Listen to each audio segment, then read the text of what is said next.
what I always try to get people to understand is that it only takes three. You're getting a property for pennies on the dollar, and it already as is has major equity in it. So you buy a property for 10,000, it's worth 100,000. You only need a couple of those properties to really make a significant change in your life. Unlike when I was fixing and flipping or just using a mortgage to buy and hold, I was maybe cash flowing $300. Like it was going to take a lot of properties to get where I wanted to be. Hey, what's going on, everybody? It's Jamel Gibbs. Welcome to another podcast episode. And today we have another special guest. We're going to talk about tax liens and how you can implement this investment strategy into your real estate investing business. So we have Chantelle Owens. She's from the Atlanta, Georgia area, but she also teaches students nationwide how they can get started investing using a tax lien strategy. Now, obviously, this is a great strategy that you should use in your real estate investing business. This is just one way of investing. And for those of you that are interested, I think this is one of the most profitable niches available as a real estate investor. Now, Chantelle, she's been in the business for over 20 years at this point. She's an OG in the game. And that's exactly why she's on this, because she's an expert at the tax lien game. And she's definitely the person that you need to know when it comes to investing using tax liens. Chantelle, what's going on? What's up, Jamel? First of all, I just want to say thanks for having me on. I'm honored to, be on your show and in your presence and to give this information out. So, it's a pleasure. I'm looking forward to providing value today for our listeners, and looking forward to hearing your expertise as well. So thanks for taking the time to join us today. Or why don't you go ahead and tell everybody a little bit about yourself? All right. Well, like you said, I'm an OG. I'm a true veteran, not only just to tax liens, but to real estate. I have been investing full time since 1998 when I told my job to kick rocks. I haven't looked back.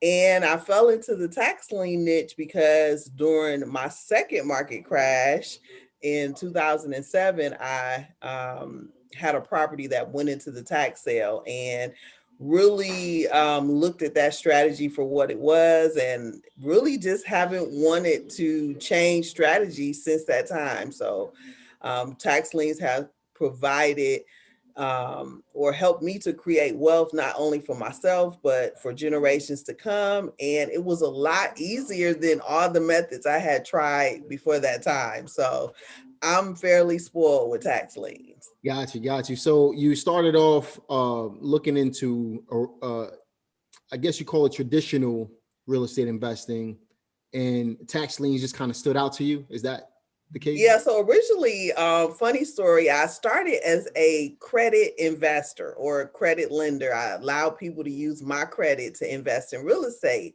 And after a couple of times sitting at the closing table, I was kind of like, I think I'm getting swindled here. They're making way more money than me. And if I just learn how to do this, I can make that money. So I just started to look for ways, and I'm going to date myself. So I ordered the Carlton Sheets No Money Down program. I did as well. That was the only course I've ever bought in my entire life, believe it or not. Well, in the real estate niche. Yep. Yes. And started with subject to, and eventually moved into wholesaling, moved into fix and flip, and then eventually became a landlord, and then lost everything and had to start back over twice. And so after that second time, I was like, I just have to find the perfect niche. And I knew it was buy and hold, but I really needed to find a low entry point because I was broke. Yeah. And once I saw somebody bought my property that I had paid $140,000 for $2,100. Wow. And that was through a tax lien? It was through a tax lien, and I was upside down. So the property at that time was worth 90, but I'm like, man, 21 for 90?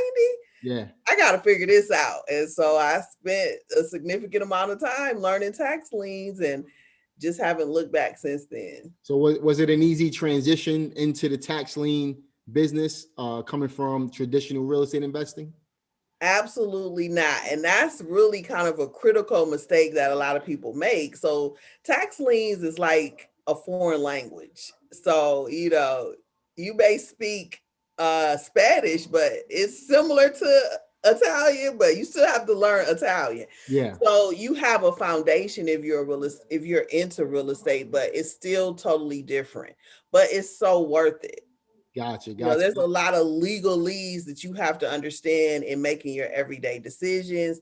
And then it's a lot of grinding. It's a lot of grunt work that some people just aren't willing to do. Gotcha. So let me ask you a question. What are some of the biggest misconceptions people have when it comes to getting started in tax lien investing? Well, one, they just can't wrap their mind around the fact that you could get a property for $2,100. So I think that just out of 100%, it knocks 50% of people out of the game because they don't believe it's true. That's right. The second misconception is that, it's going to be easy, and it's hard. It is really hard work. Yeah. And then the third thing, I think the biggest, the people that really want it, the biggest thing is that in a lot of places there's a period of time called a redemption period that you have to wait before you actually can put your hands on the property. And so many people want instant gratification. They can't understand why they should wait. And the real answer to that is because you get a lot of leverage when you wait. Like, you literally can take $2,100 and turn it into $100,000 if you're willing to wait. Right. And so, that's awesome. So obviously there's a lot of money to be made in tax liens, and investing using tax liens the right way can really set somebody up for life. It can change the game. We were just talking before we jumped on the line of how you like to take your money and go to beaches and things like that, right? Yes. So at this point, you've been in the game for over 20 years. You're living the ideal lifestyle. Okay. When you first started though, and we talked about the misconceptions and things like that, did it take a mindset shift to go from traditional investing into tax liens? Did it take that mindset? What was the mindset shift like? So for me, I think it was a little different for a couple of reasons. One, I had been introduced to tax liens through Rich Dad Poor Dad, right? That book, helped change my mindset. We got a lot in common. Yeah. So, so I took that and actually went to start investing in tax liens and got, I was totally intimidated, got punked, and just decided to step back into fix and flip. And really kind of what scared me was, going downtown to the courthouse, not knowing, anything, and then seeing the auctioneer call the winning bidder name as if they already knew them. So I felt the game was rigged, and I was just like, let me stick to what I know.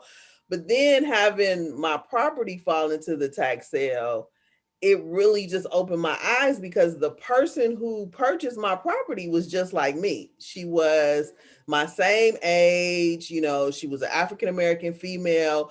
She was a stylist. And at that time, because this happened off of a market crash, I actually was not in real estate anymore. I had really just gave up on real estate.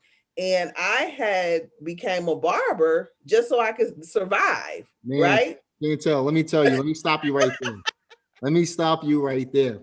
So not only did I read Rich Dad Poor Dad in my senior year in high school, and I bought the Carlton Sheets course my senior year in high school, I've been a barber since I was 9 years old. That's crazy. I'm telling you. That is so crazy. And we've both been in a real estate business for 2 decades plus. Okay, yeah. So, God, I was, cutting hair, and my property came up for redemption. And I had my ex-boyfriend and I were in real estate together, but based on the market crash, we broke up. And it was a bitter breakup, but he saw this property in the tax sale, right? And he just wanted to like kind of push my button. So he called me up and said, guess what? I saw your name in the tax sale. What's going on? Just to kind of rub it in. But that actually just ended up being like the catalyst, the silver lining of my entire life, right? So looked it up. And I called the lady. And so she was a stylist. She was my age, born in the same year. We talked for a minute, and she had never invested in real estate. And she just went to the courthouse, purchased this property. And I was like, well, if Tasha can do it, I know I can do it, right? So that was my catalyst. So so the seed was planted with Rich Dad Poor Dad, right? And then when that happened, my back was up against the wall. And now, I'm looking like, okay, how am I gonna let this person outdo me? And she doesn't even know anything about real estate. So that pushed me into tax liens and really, just didn't look back, So, but I think initially the mindset wasn't there, but when it had to be there, I didn't have any other way.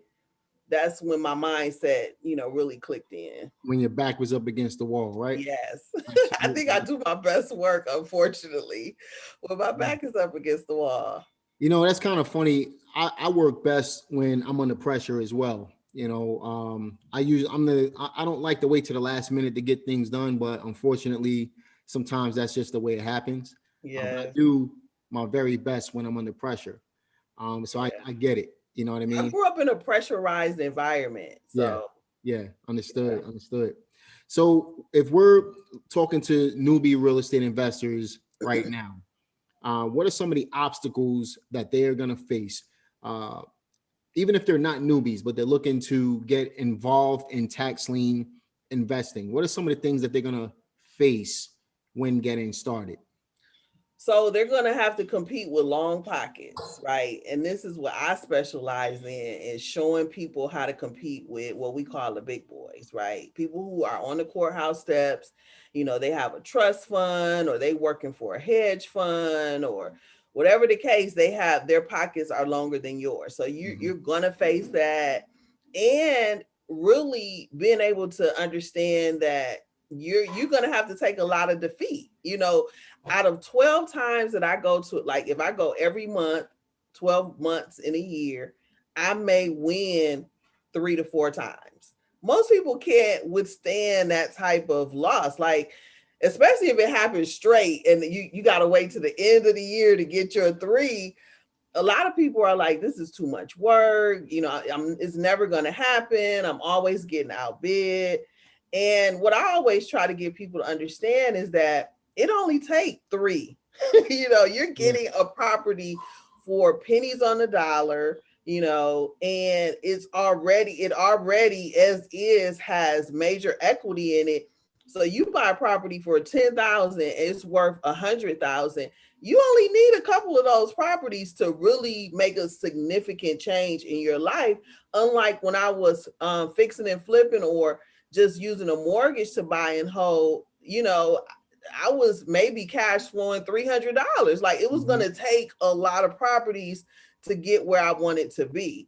And owning a free and clear property, there's just so many ways you can leverage that property to further your wealth that it doesn't really take that many. And so just getting people to switch from that mindset of when you have a mortgage to when you buy the property and it has major equity in it already, it's free and clear, to understand like, you're in a different position. Right. So the volume is not there. So how much cash would you say someone needs in order to get started doing something like this? That is a really tricky question because it's auction based, right? So that means you're dealing with emotions, their adrenaline, their ego. So, but I always tell people, if you have $8,000 to $20,000, you're going to get some at the tax sale. Now that doesn't mean your first tax sale or even your second or third, but if you go often enough, they have properties in that range that can make a significant change. So, that's enough to get the property and then take care of the subsequent taxes and expenses that go along with it, until you can actually get that property outright.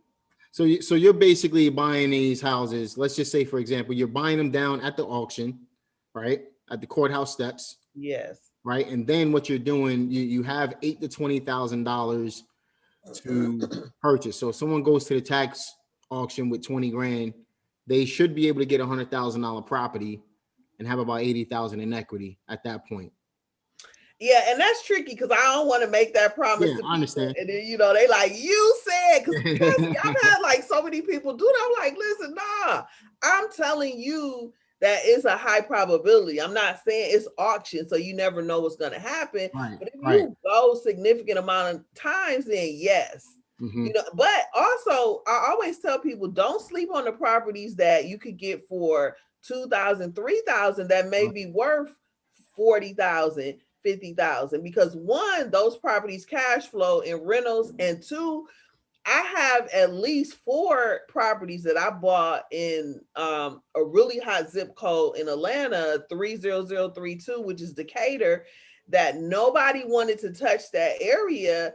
And I held on to those properties, and easily now you can get $450,000, $500,000 for those properties. And I purchased those properties for 4,000, 5,000. So it's just about understanding what's coming back around. That's right. That's right. I love that strategy too. Appreciation strategy. I love it. Yes. So obviously there's a lot of things to be mindful of when it comes to using this type of investment strategy. So if we had to talk to someone looking to get started, what are some other things that they should be mindful of based off of what we've already discussed?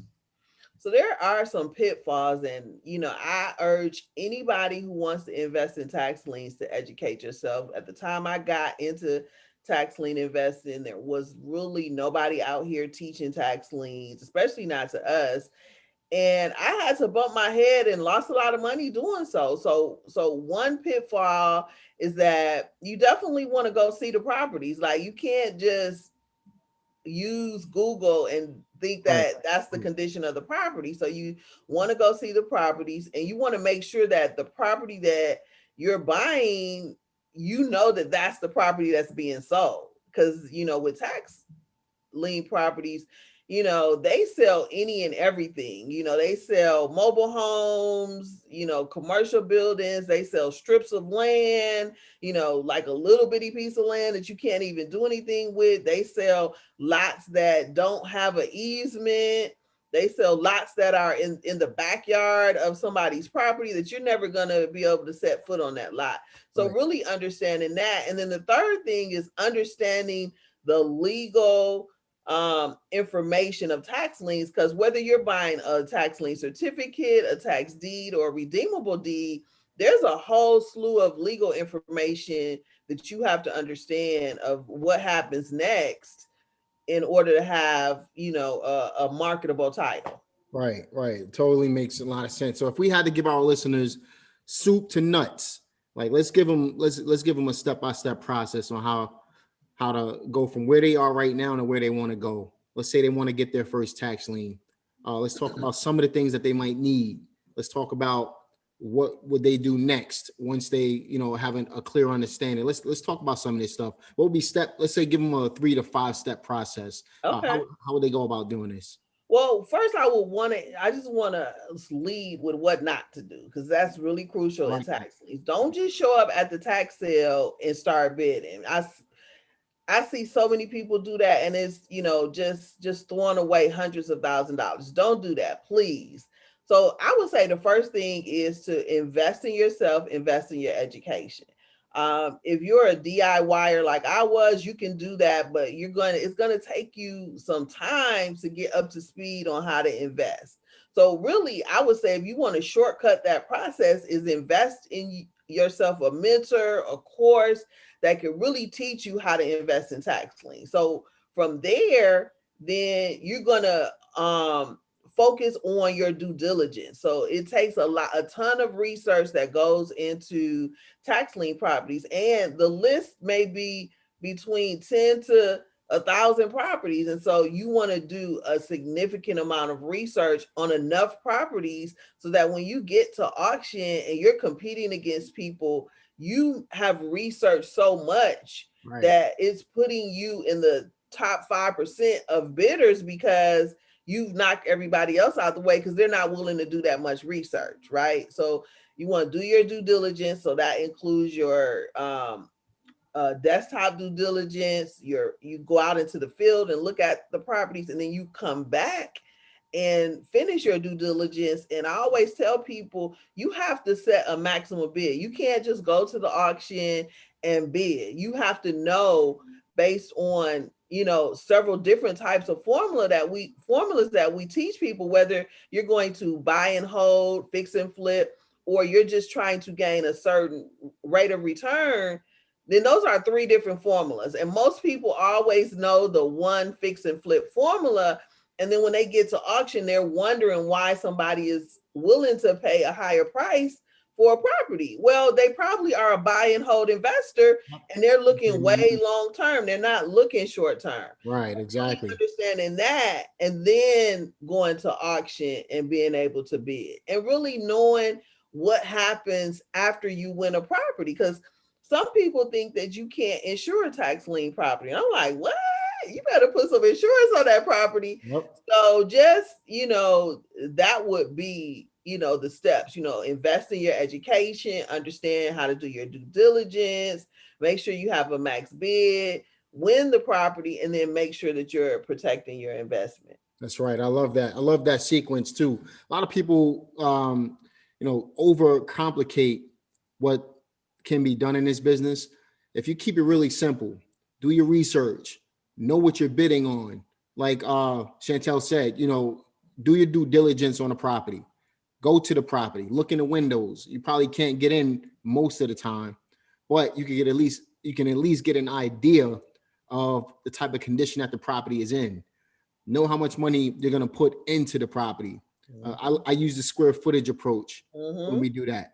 Right. So I kind of calculate square foot by what I think the house needs. That's going to tell me how much work approximately we're going to put into property. So then you go there, you know what your maximum bid is. Don't go over your maximum bid. It's not ego-driven investing, right? Too many egos in this business. Don't ego invest. Be smart.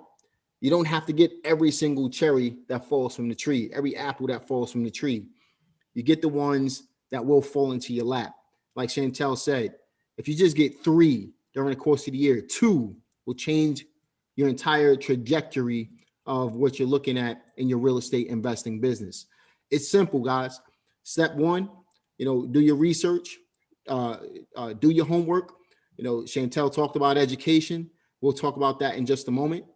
Do your due diligence on the property. Know your max bid, and go to the auction. You got to show up, right? So this is auction investing, tax lien investing, where you can literally get rich on these properties if you do it the right way and buy them free and clear. You don't need a lot of money to do it. You're buying them for pennies on a dollar, literally pennies on the dollar. And when you're buying for pennies on a dollar, it opens up, whether you decide to wholesale or whether you decide to rehab, whether you decide to buy and hold, no matter what you do, if you're picking them up at pennies on a dollar, you're going to make a killing on these properties. Right or wrong? And there's another strategy which a lot of people sleep on, and it's mostly once people have a little change, they really understand this concept, which is there's another tax lien strategy called interest investing, which you're investing in the property because you want somebody to come back and get it and pay you your interest. Right. And so those people will bid the properties up. So, that's a whole nother strategy that, is pretty lucrative. These are good properties. If you have access to, let's say, private funds, you can slow flip them as well. Keep them long term, pay them off in 3 to 5 years, and ultimately sell it on the other end, become the bank for the buyer. So you can slow flip them. There's so many opportunities when you have, when you're buying properties at pennies on the dollar, it opens up the floodgates for a lot of different ways of making money in real estate. So speaking of education, right, you mentioned that, our listeners should continue their education before they get out there. And I'm in 100% agreement with that. In fact, I just did a video on that not so long ago where I told people, look, start with education, then don't be afraid to make mistakes. If our listeners wanted to get some more information on what you're doing, where should they go? All right, so we are the Georgia Tax Lien Bootcamp, and I just want to really start off saying that we're not really just here because we want to sell our education program, right? This started because when I go to the courthouse steps, I'm seeing people, especially people that look like us, throwing away $30, $40, $50,000 because they haven't educated themselves. And I'm like, this is like, and when I take students, we went to the tax sale Tuesday. Those students, when they got there, they were like, I can't believe people are throwing away money. Like they were able to detect that just based on what we taught them. So, but we are the Georgia Tax Lien Bootcamp, and we have a free introductory webinar because we really want to make sure that people are understanding this information. We want to really expose this secret $1 billion industry where you only need a few crumbs to, set your family straight and, really get your piece of the pie. But so we have a live 3-hour class that they can take online. And the URL is introwebinar.gataxlienbootcamp.com. Introwebinar.gataxlienbootcamp.com, right? Correct. Perfect. And I'll go ahead and link that in the description box below as well, so that our listeners can check that out. I'll also link Chantelle's social media. Where can they find you on social media if they wanted to reach out? We are at GA Tax Lien Bootcamp. And then I am sunshine.owens. And that's really going to be mostly about business, because I just feel like, that's another area that people spend a lot of money and just really don't understand the basics. So, just really giving out a lot of, business information. But for tax liens, it's at gataxlienbootcamp.com. I mean, at GA Tax Lien Bootcamp. And really all our social media is GA Tax Lien Bootcamp. Perfect. I'll link it all in the description box so you guys can check it out. And I'd like to invite you back, sometime in the future. I'm sure I want to go into more detail. I know there's only but so much we could cover on a short podcast, but I'd like to cover more detail on how our listeners can get started doing this. Okay. If you guys I'm willing to come back as many times as needed to get the information. Yeah, if you guys want to have Chantelle back, do me a favor, leave a comment below so that we can, so I can get a clear understanding of if you guys are enjoying this particular podcast. If you're listening on iTunes or one of the podcast platforms, visit my YouTube page and leave a comment under the video where you're going to see Chantelle Owens on the thumbnail as well. Tax Lien Investing, auction Tax Lien Investing thumbnail. So one quick question for you. You mentioned throwing away, people at the auction throwing away 20, 30, 40,000. What's the mistake that you feel like they're making to throw away that kind of money? They're really not doing their due diligence, so they don't understand what they're buying. They just, look at the property on Google and think that that's the property. And so let's say they Google a property and the front face is the house, but what the county is selling is a lot that's behind the house, right? And Google can't really detect that. And so they go there thinking they're buying that house, you know? Yeah. And then there's obviously redemption periods and stuff like that people need to be aware of, all of this stuff Chantelle will definitely cover on her training. You guys definitely need to check that out. Now, are you reading any books right now? Yes, I am. I'm really stuck in 2 books right now. And I'm like, wow, it's just taking me. I've read the books, but I'm really trying to implement what's in the books. And those are Traction and Scaling Up, right? Because after I've secured my family, what was next on my bucket list was to build a scalable business, like $1 billion business, because everything I had built prior to that was just like a hustle that took care of me, right? And I was like, you know what? I want to build a business that I can sell. And so those are my two books that I'm reading now. But I love those I'm books. an avid reader, Awesome. so. Awesome. I'll link those books in the description box as well. I Okay. love those two books. I've gone through both of them, and it definitely helps with business organization as well, especially Yeah. traction. That Yeah. book is really, really detailed with that. So any last words for our listeners, Chantelle? I always like to leave people with this. If I can do it, you certainly can do it too. I am just, I grew up poor in the projects, and, I'm just everyday down to earth people, and I feel like if I can do it, no matter what you're going through, you can do it as well. There was a time where I had $20 to my name before tax liens came along, not really knowing where the, money was going to come from, had lost everything in real estate. And, today, that's just a distant memory now. So Yeah, don't let your current circumstances define your future. And, anything you set your mind to, I know that sounds cliche, but it is true. You can do it. So that's right. It just takes focus and hard work. And I love the fact that you said it, because I say it all the time as well. Don't let your current situation determine what your future can be for you. So just continue to push, continue to work hard, continue to grind, and eventually you will get there. I grew up in the projects as well. I grew up oh, in something Millbrook. else in common. Yeah, something else in common. Look at that.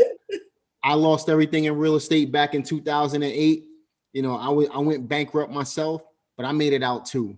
And you Yeah. come out a lot stronger, a lot smarter, and you're ready to take the bull by the hands, by the horns, and really make something happen. So learn from our mistakes, learn from your experiences, but more importantly, continue to take action in order to get massive results.